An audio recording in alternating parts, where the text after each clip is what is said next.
મિત્રો, આ પ્રકારના વાક્યો તમે ઘણીવાર જોતા હશો કે તે મારી પાસે રડતો રડતો જ આવે છે. તેને ઘડી ઘડી કોણ રડાવે છે?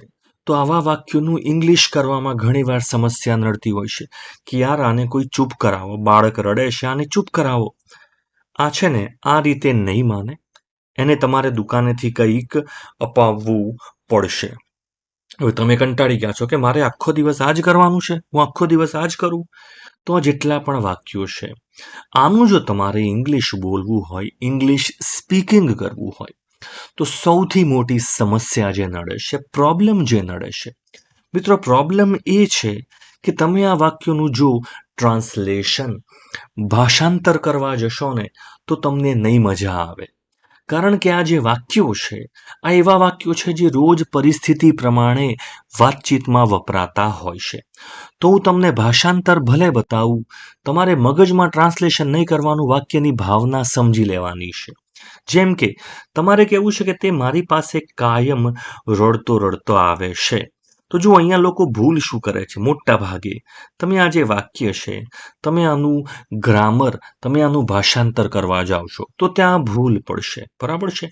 તો વાક્યની ભાવના કઈ રીતે સમજશો? જુઓ, કોઈ વ્યક્તિ કાયમ કંઈક કરતો કરતો મારી જોડે આવે છે, તે કાયમ રોતો રોતો જ આવે છે. બરાબર છે? આવું તમારે કહેવું છે. તે કાયમ ફરિયાદ કરતો કરતો જ આવે છે. તો આ ભાવના શું છે? હી ઓલવેઝ, પહેલા તો તે મારી પાસે આવે છે. He always comes to me. જુઓ, he always comes to me, તે મારી પાસે કાયમ આવે છે. He always comes to me, અને પાછળ મૂકવાનું છે crying. He always comes to me crying. બોલો, he always comes to me crying, તે મારી પાસે. હવે જુઓ, તમે કહેશો સર પાછળ આઈએનજી શું કરવા મૂક્યું છે? આઈએનજી કયો નિયમ લાગે છે? તમે આવું વિચારશો ને તો કદી ઇંગ્લિશ તમે બોલી જ નહીં શકો. ખાસ કહું છું તો વાક્યની ભાવના સમજો, આંખો બંધ કરીને સાંભળો. હી always comes to me crying. બરાબર છે? He always comes to me crying, તે કાયમ રડતો રડતો આવતો હોય છે. આ એક જ વાક્ય અલગ અલગ 15 રીતે પણ બને. ટેન્શન નહીં લેવાનું, ભાવના સમજવાની. તમે એવું પણ કહી શકો કે જ્યારે પણ એ મારી પાસે આવે છે, વેનેવર હી comes to me, વેનેવર he comes to મી, જ્યારે પણ એ મારી પાસે આવે છે, વેનેવર હી comes to me he is crying, તે કાયમ રડતો હોય છે. તો જુઓ, બંને વાક્યો, વેનેવર હી comes to me he is crying. તો આ બંને વાક્યો સાંભળીને આપણને ખબર પડવી જોઈએ, સાંભળીને કે આ શું કહેવા માંગે છે. આ રીતે જ તમને ભાષા આવડે છે. બરાબર છે? તો પહેલું વાક્ય છે કે તે મારી પાસે રડતો રડતો જ આવે છે. આવું કોઈ વાક્ય તમારે પણ કમેન્ટમાં લખવાનું, જેથી આપણને ખબર પડે કે આપણને ભાવના ખબર પડી ગઈ છે. ચલો બીજી ભાવના સમજીએ. તમારે કહેવું છે કે તેને ઘડી ઘડી કોણ રડાવે છે? હવે તમે રડાવો, આના માટે શબ્દ જુઓ. તમે આ જો શબ્દો ઉપર ફોકસ કરશો કે તેને ઘડી ઘડી કોણ રડાવે છે, રડાવવું એટલે તમે કહેશો ક્રાય. બરાબર છે? તો ક્રાય. હવે અહીંયા જુઓ, રડવું રડવું વાત નથી કરતા. રડવું એટલે ક્રાય. અહીંયા રડાવવાની વાત છે. કોણ રડાવે છે? જો કોઈ બીજો વ્યક્તિ કંઈક કરાવતો હોય તો તમારે વાક્યમાં શું વાપરવું પડશે? તમારે વાક્યમાં વાપરવું પડશે મેક. હુ મેક્સ હિમ ક્રાય? હુ મેક્સ હિમ ક્રાય? એને કોણ રડાવે છે? કોણ રડાવે છે? Who makes him cry. બરાબર છે? કોઈ બીજા વ્યક્તિ જોડે કંઈક કરાવવું તો મેક વપરાય છે. Who makes him cry? હવે ઘડી ઘડી, over and over again. Who makes him cry? Over and over again. ફરીથી એકવાર કહું છું, અહીંયા મેક કેમ વાપર્યું છે તો એનો અર્થ ખાસ સમજી લેજો. મેક એટલે કોઈ બીજા વ્યક્તિને કંઈક કરાવડાવવું. હુ મેક્સ, અને પછી કયો વ્યક્તિ છે? હિમ. હુ મેક્સ હિમ, તેને કોણ રડાવે છે તો ક્રિયાપદ પછી મૂકવાનું છે. આ બધું યાદ ભલે આપણે કહીએ છીએ, પણ તમારે વાક્ય તો એની ભાવના સમજીને જ વિચારવાનું છે. Who makes him cry over and over again. બોલો, હુ મેક્સ હિમ ક્રાય? એને કોણ રડાવડાવે છે? ઘડી ઘડી કોણ રડાવે છે? Who makes him cry over and over again. Over and over again, ઘડી ઘડી. તો એ વાક્યની ભાવના અહીંયા આવી જાય છે. ચલો બીજું તમારે કહેવું છે કે યાર તેને કોઈ ચૂપ કરાવો. તેને કોઈ ચૂપ કરાવો. જુઓ, અહીંયા રડાવવાની વાત નથી, હવે ચૂપ કરાવવાની વાત છે. તેને કોઈ ચૂપ કરાવવો. તેને કોઈ ચૂપ કરાવો. જુઓ, કોઈને કંઈક કરાવડાવવાનું છે, કંઈક કરાવો, તો એના માટે શું વાપર્યું છે? મેક વાપર્યું છે. Now make him quiet. Make him quiet. તેને યાર ચૂપ કરાવો, તેને બંધ કરાવો. Now make him quite.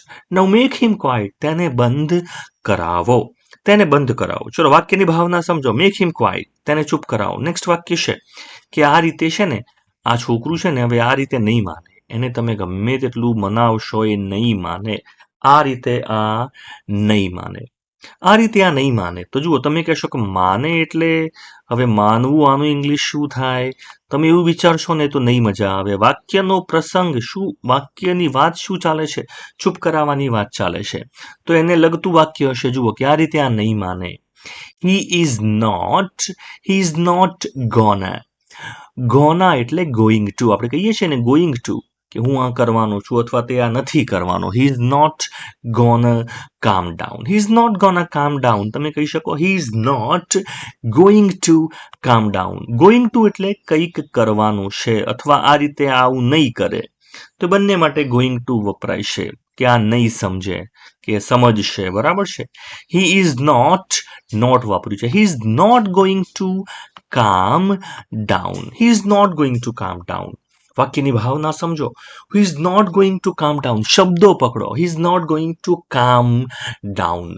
કામ ડાઉન એટલે શાંત પડવું. નોટ એટલે નથી. ગોઈંગ ટુ એટલે કે એ નથી કરવાનો આ વસ્તુ. એવા શબ્દો પકડીને ઇંગ્લિશ સમજવાનો પ્રયત્ન કરવાનો. બરાબર છે. છેલ્લે આપણે એકવાર રિપીટ કરીશું. એમાં તમારે ગુજરાતી વાક્યો નથી જોવાના, ખાલી ઇંગ્લિશની ભાવના સમજવાની છે. ચલો, એના પછી તમારે કહેવું છે કે તેને તમારે દુકાનેથી કંઈક અપાવવું પડશે. હવે આ વાક્યની ભાવના તમારે બોલવાનો પ્રયત્ન કરો. કઈ રીતે બોલશો? તેને તમારે દુકાનેથી કંઈક અપાવવું પડશે. તો આનું ઇંગ્લિશ થશે યુ હેવ ટુ. જુઓ, you have to get him. You have to get him. તમારે એના માટે કંઈક લાવવું પડશે. You have to get him. તેના માટે લાવવું પડશે. Get him something. બરાબર છે. ગેટ હિમ સમથિંગ, તેને કંઈક અપાવડાવો. You have to get him something. You have to get him something. ક્યાંથી? From the shop. You have to, તમારે કરવું પડશે આ વસ્તુ, તમારે એના માટે કંઈક લાવવું પડશે. You have to get him something from the shop. ભાવના સમજો. You have to get him something from the shop. તમે એવું પણ કહી શકો you have to get something, અને આ હિમ જે છે પાછળ ફોર કરીને મૂકવું પડશે. For him. You have to get something for him. You have to get something for him from the shop. તમારે એના માટે દુકાનેથી કંઈક લાવવું પડશે, એને કંઈક અપાવવું પડશે. આ બંને વાક્યમાંથી જુઓ, બહુ અલગ અલગ રીતે વાક્ય બોલી શકાય છે. ભાવના આપણે સમજવી પડે. શું કહેવા માંગે છે એ તમારે સમજવું પડશે. બરાબર છે. ચલો, એના પછી તમારે કેવું છે કે મારે આખો દિવસ આ જ કરવાનું છે. આ અને જ વચ્ચે જગ્યા છે. આ જ કરવાનું છે. મારે આખો દિવસ આ વસ્તુ કરવાની છે. તમારે આ વાક્યની ભાવના કેવી છે? આખો દિવસ આ જ કરવાનું છે. શું મારે આ કરવું પડે? મારે આ કરવાનું હોય છે. એના માટે તમારે વાપરવું પડે છે સપોઝ ટુ. કયો શબ્દ વપરાય છે? Suppose two. શું મારે આ કરવાનું હોય છે? મારે આ કરવું પડતું હોય છે. Am I suppose to do only this all day? Am I supposed to do only this all day? Am I supposed to do only this? મારે આ જ કરવાનું હોય છે. all day, આખો દિવસ. તો જુઓ, વાક્યનો ભાવ સમજો. Am I supposed to do only this all day? શું મારે આખો દિવસ આ જ કરવાનું હોય છે? હવે મિત્રો, આ જેટલા પણ વાક્યો મેં તમને કીધા, જેટલા પણ તમને શીખવાડ્યા, તમે અહીંયા ફોનની સામે અથવા તો આંખો બંધ કરીને સાંભળો. શું તમને શબ્દો પકડતા આવડે છે? શું તમને વાક્યનો અર્થ સમજતા આવડે છે? શબ્દો કયા વપરાય છે એ સમજવાનો પ્રયત્ન કરો. ગુજરાતી નહીં વાંચતા હું તમને હજી કહું છું. બરાબર છે. તો ચલો, આપણે વાક્યો હું બોલું છું, તમે સાંભળો. ગુજરાતી તમારે વાંચવાનું નથી, ખાલી સાંભળો. હી always comes to me crying. He always comes to me crying. શું અર્થ થાય વિચારો.